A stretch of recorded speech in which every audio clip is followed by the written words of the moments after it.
Great, thank you very much. Hello, everybody, and thank you for tuning in to my presentation here on the virtual roundtable. My name's Martin Samuels, and I'd like to tell you about our new English language quiz game, Quiz42. I know it looks like Quiz42, but it's actually Quiz42, and I think you'll see why as we go through. I'm going to start by telling you how we got started and basically what the quiz is about. Then we'll be doing a short demo to show you how it works, followed by a brief introduction to some of the more advanced features. The plan then is to go through the simple registration process together so that we can end the session by all joining in to play Quiz42. So very briefly, I started teaching English when I moved to Budapest almost 27 years ago and have been teaching on and off ever since.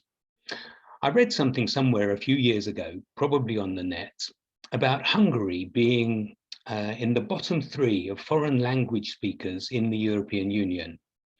Now, hopefully that wasn't just a reflection on my teaching methods, but I was quite shocked and decided that I would like to try and do something about it.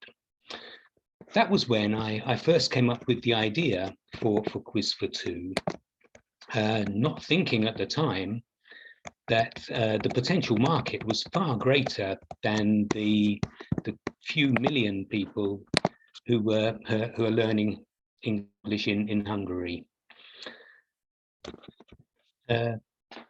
So let me tell you now a little bit about the game itself. So Quiz42 is an online, real-time English language quiz, which gives users the opportunity to test not only their knowledge of English, but also their speed against other learners and speakers all over the world. I know that sounds a little bit grandiose, that all over the world, but we do actually have users registered in some 96 countries. But what does that mean for teachers in the classroom? Today, I'm talking specifically about teachers here as part of the round table, but the game actually is great for anyone. All you need is a smartphone and a minimal knowledge of English. But for now, back to teachers. So if we can link up people around the world, then we can certainly link them up in a classroom. You, as a teacher, can create a group for your class, set the level, choose the category of questions, the amount of time, etc. Then we pair the students up and they play against each other. Each match consists of 7 questions, and then we find them another opponent. You can monitor their progress on a leaderboard, see who's playing against who, and perhaps most importantly, watch them really enjoying themselves while they're learning. Okay, thank you. So at the end of each game, the students can go back and review any mistakes they may have made. So there are 4 levels from beginner to advanced, with at the moment, over 3,000 questions in each level. There are also more than 20 categories within each level. So if, for example, you've been learning the first conditional, you can select that category and there will be at least 100 questions on if plus present plus future. I think the best way for me to demonstrate this is by actually playing a game. So I will now share my screen so that you can see what's happening. Now I'm playing on a laptop, but the game was designed primarily with mobile phones in mind, although it works just as well on all devices. So I just now need to, sorry about this, get into share screen.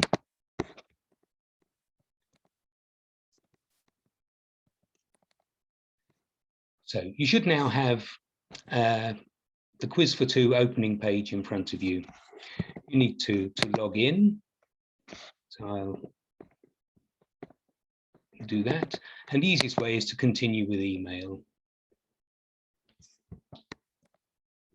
my email.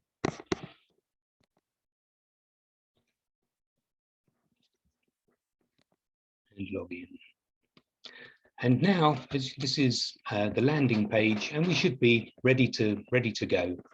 I will come back to this page a little bit later to tell you about some of these features. But for now, let's have a look at the game. So it's quite simple. You start a new game, multiplayer, and we'll look for a random opponent. This means that this could be anybody, anywhere in the world who happens to be online. Hopefully we'll find someone quite quickly.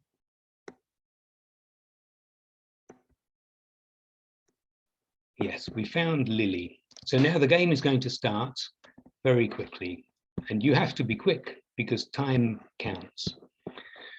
Which word means an amount which is considered more than reasonable. That's an excess. So far, so good. I think you get the idea. It's which word means the opposite of open. Oh, I was looking for closed, but it's shut. You can also see that above the question is the category that the question has come from. Now, I'm not so sure of the answer here, so I'm going to use a power up and take away 2 wrong answers. So this is one of the features I'll be telling you about. Time is ticking away. Frank didn't know the answer. He said, so that made it easier for me, and I managed to answer just in time. Oh, now Lily has played a dirty trick on me. She took away my screen. She blacked out my screen for the first 5 seconds. So now I have less time to answer. And they fell for it. So I'm going to try and get my own back on Lily. Maybe not in this, but there's one more question after this. For travel sickness. The next one, she's not going to know, but I've now blacked out her screen. So she won't be able to see it for the first few seconds.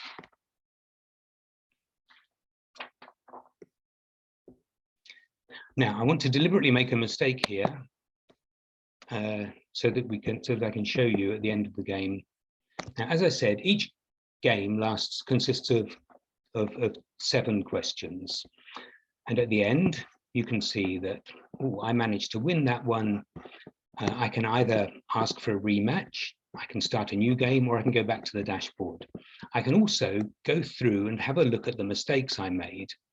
So I'm going to click on the review mistakes, and there we can see the question was a pullover can also be called a jumper or there's my wrong answer, sweat, and the right answer should have been sweater. So at the end of each game, you can go back and check any mistakes that you might have made. So that very basically is the game. That's how it works. And what I'd like to do now is show you some of the additional features that we've built into Quiz42. I'll start by showing you the types of game that you can play. So if we go on Start New Game, you can see you can take our level test. Now this is very good for individuals when they're playing, because if you take the level test, it sets you at the level from 1 to 4, and then you don't have to start as a beginner if you're a more accomplished player. So it's worth taking the level test. You can play as a single player. We'll click on there. Then here, this is like a practice area where you get to just see all the questions. They're coming to you just as quickly as they do in the multiplayer game. And you go until you make a mistake. We'll come out of there.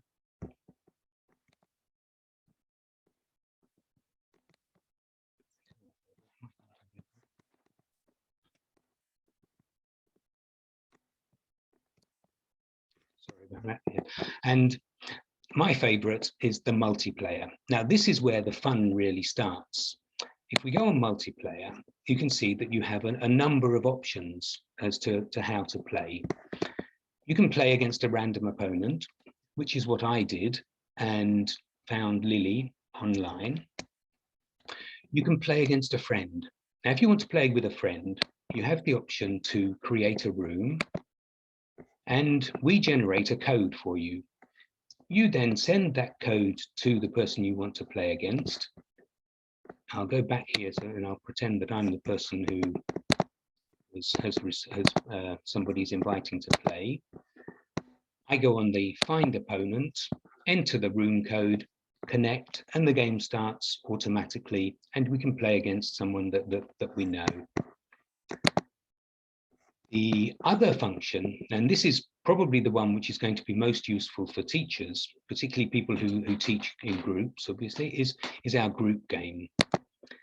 Now, the group game gives you the same sort of option as we had with a friend, but instead of inviting one person, you get to invite all the members of your group. Now, there are, again, options here. There are 3 options for how to start a group game. The standard group game is quite simple. You give it a name, so we'll call it level 1. You can then choose from the 4 levels. So if we have say a pre-intermediate group, we'll give them a level 2. You can then choose from either all the categories, which means they get random questions from everything, or you can select one of these categories to answer questions on. We'll stick to all categories.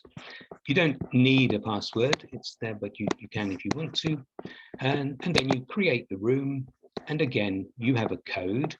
You can copy the code, invite friends, invite people.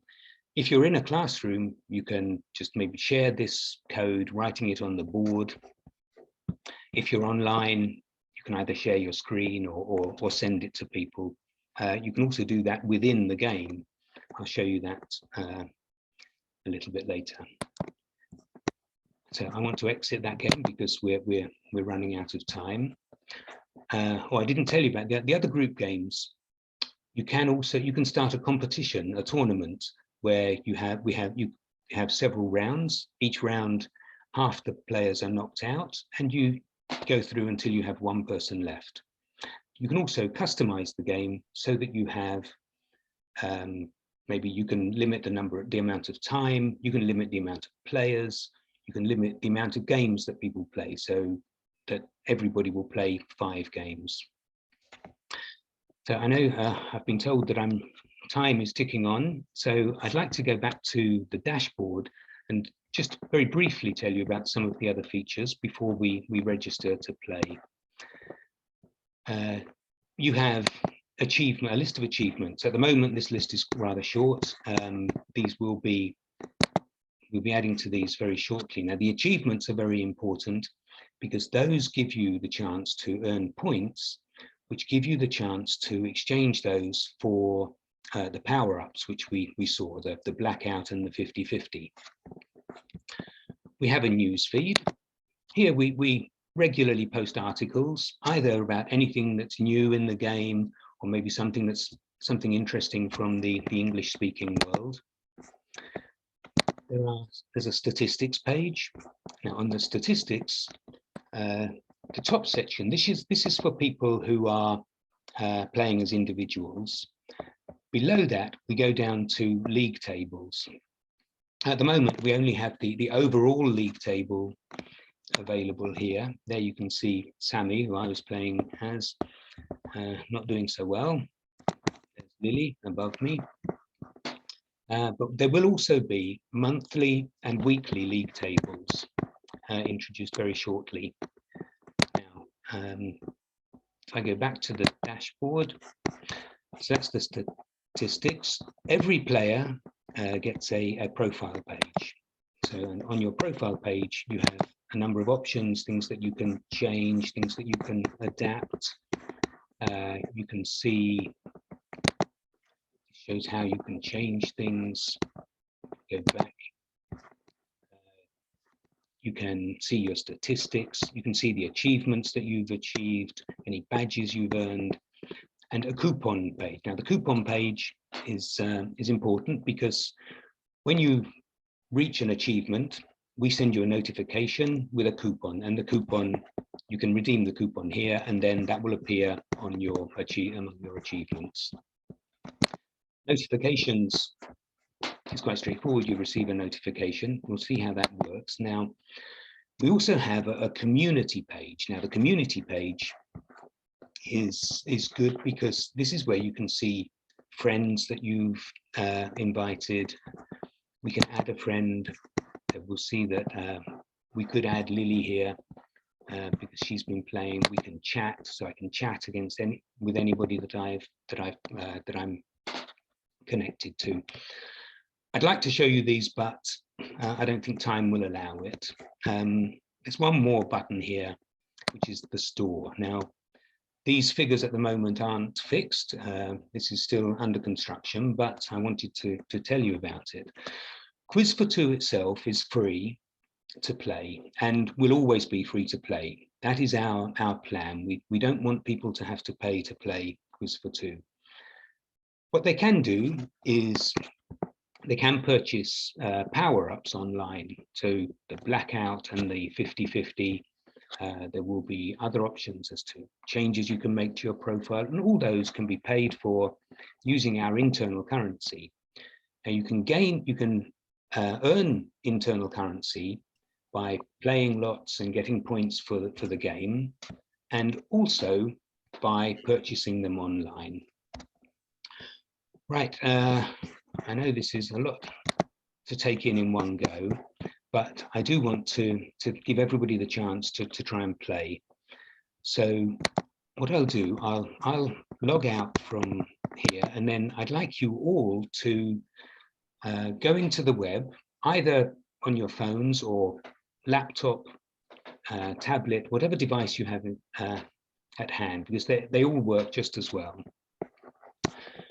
And then you need to go to the page www.quiz42.com. That's it with numbers. Sure whether we have the time for this now. We've got 2 or 3 more minutes, but I'll try and be very quick. So you log in. The login process is very straightforward. It's the easiest way is to continue with email. You enter your email.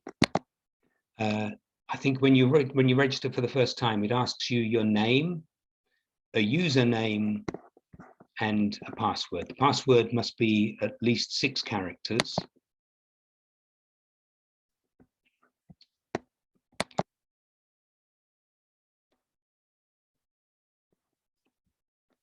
Now, hopefully people will be registering. Then, as time is so short, I think the easiest way will be if we try and start a new game, and we'll all be at level 1 then. So if you've registered, you go to dashboard and click on start new game.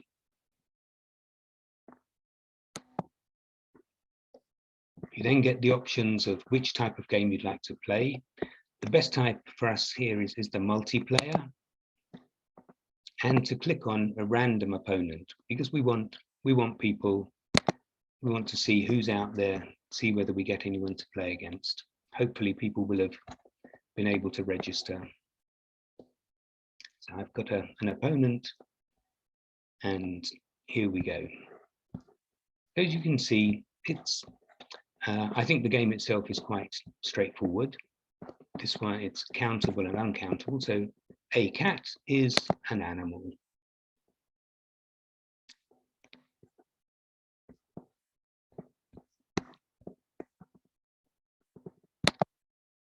This has given us a level 3, so yeah, that's good. That's actually a little bit more difficult than the level 1. So which word is not a noun? So we have a number, a nephew.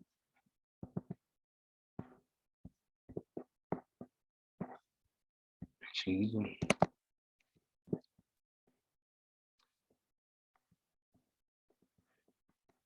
are, you haven't worn that dress for a long time. Are you playing it? I was blacked out. Not fair. You're playing against Lily. She's sneaky. She does that all the time. She's fast as well.